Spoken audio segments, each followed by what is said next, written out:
Iran America जंग के बीच भारत को बड़ी खुशखबरी मिली। ईंधन संकट की आहट के बीच हॉर्मुज पार कर एक एलपीजी टैंकर मुंबई आ चुका है। जी हां, भारतीय झंडे वाला एलपीजी कैरियर जहाज BWTYR आज यानी बुधवार सुबह हॉर्मुज को पार कर मुंबई बंदरगाह पर पहुंच चुका है।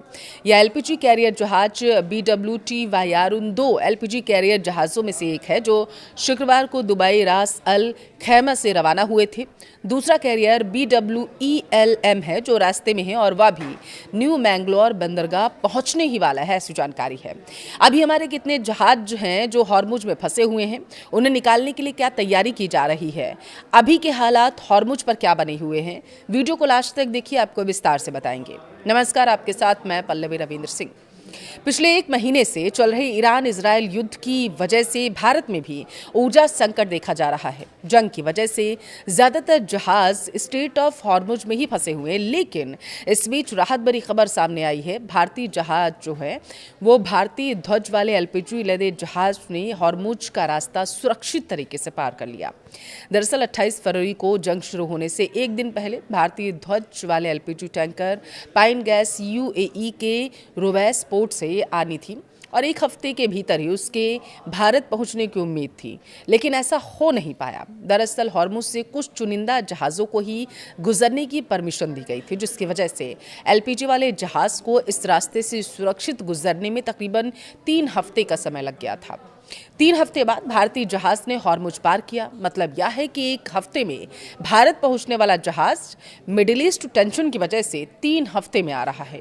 इसको 2 हफ्ते का ज्यादा समय लग रहा है। ये जानकारी न्यूज एजेंसी रॉयटर्स के हवाले से दी गई है।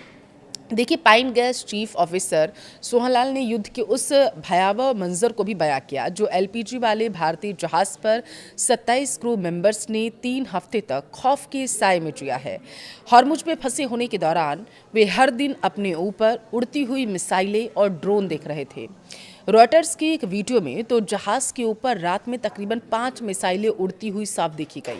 जानकारी के अनुसार क्रू मेंबर्स से भारतीय अधिकारियों ने 11 मार्च को करीब रवाना होने के लिए तैयार रहने के लिए कह दिया था, लेकिन जंग इतनी ज्यादा बढ़ गई थी कि जहाज को 23 मार्च तक हॉर्मुज के रास्ते चलने की परमिशन मिल ही नहीं पाई थी। ईरानी सेना ने टैंकर को ईरान के तट से दूर लाकर द्वीप के उत्तर में एक सक्रिय चैनल से गुजरने की परमिशन दी थी। वहीं जब सभी क्रू मेंबर्स यात्रा के लिए तैयार हुए, तब कहीं जाकर भारतीय अधिकारियों और जहाज के मालिक मुंबई स्थित 7 आइलैंड्स शिपिंग ने जहाज को आगे बढ़ने की परमिशन दी।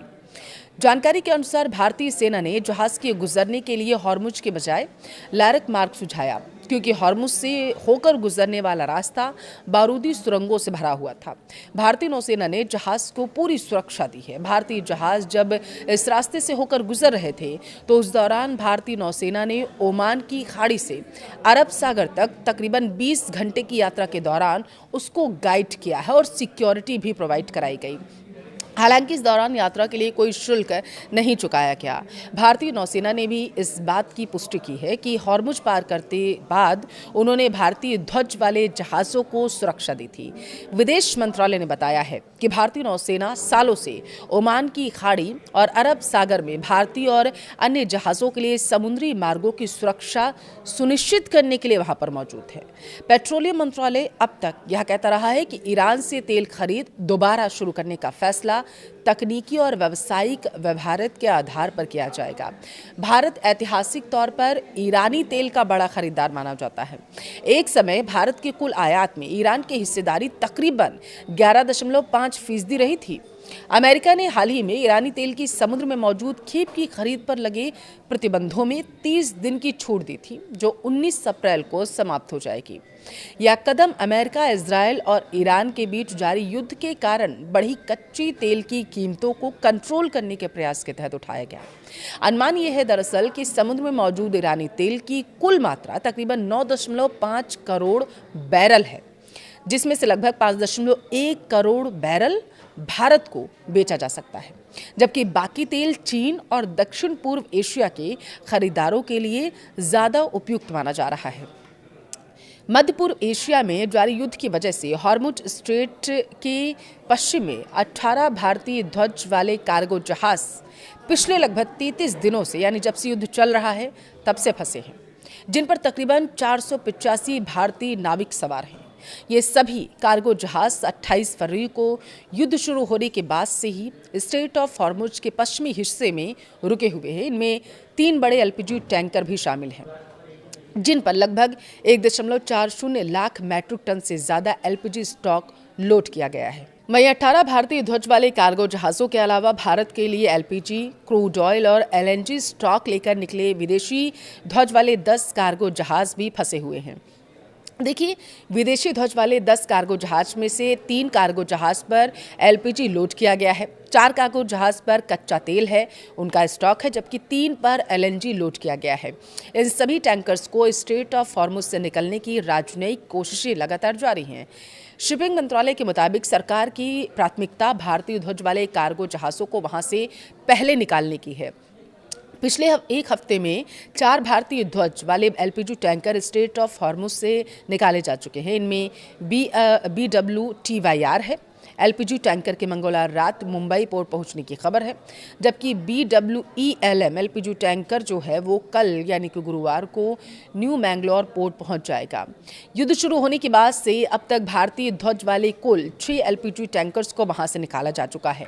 पाइन गैस और जग वसंत 92,612 टन एलपीजी लेकर 26 मार्च से 28 मार्च के बीच भारतीय बंदरगाहों पर पहुंच चुका था।